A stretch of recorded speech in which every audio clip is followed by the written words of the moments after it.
Chapter 5, To Live. The knock did not sound loud. That was the worst part of it. It was not a pounding or a crash or the splintering of wood. It was firm, deliberate, almost polite. A closed fist striking the cottage door with certainty, as if whoever stood on the other side knew it would be answered. No one moved. Larissa stood frozen near the hearth, spear still in her hand, her body angled toward the window that faced Miriam's tree. She had been watching the dark shape of the branches, listening for the sounds she had learned to recognize. Footsteps in leaf litter, a shift of weight, breath that did not belong to any animal she knew. She had not looked anywhere else. The second knock came sooner than the first. Elizabeth's breath left her in a shallow rush. It felt as if the air itself had been pulled from the room.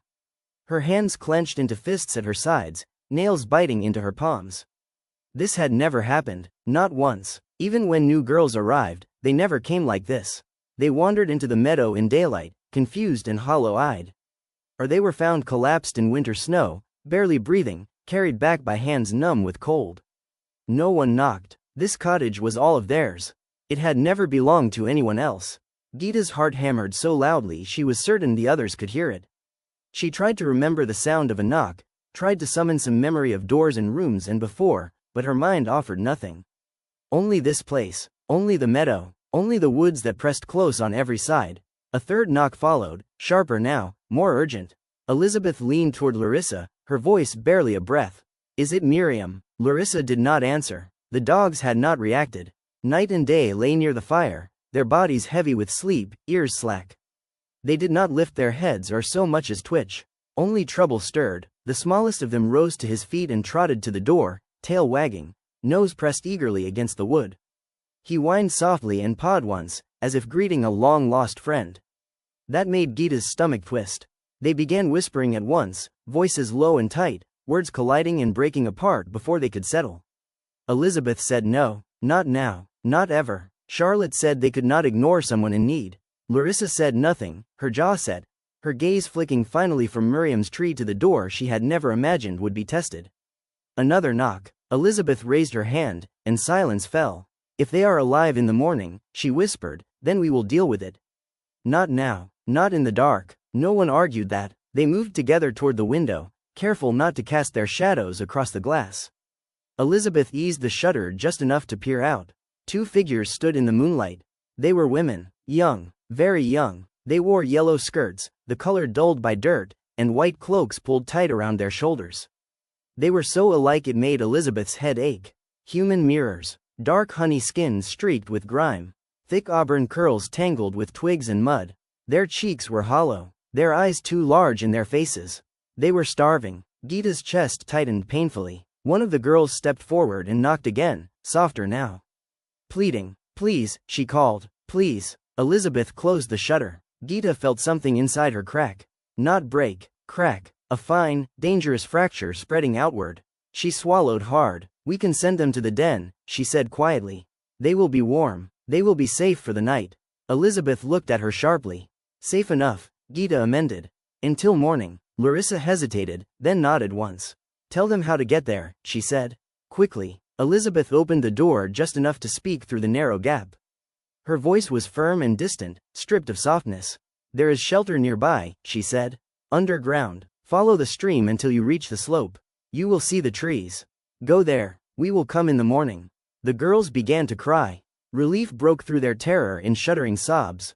They clutched each other, nodding again and again, promising they would go.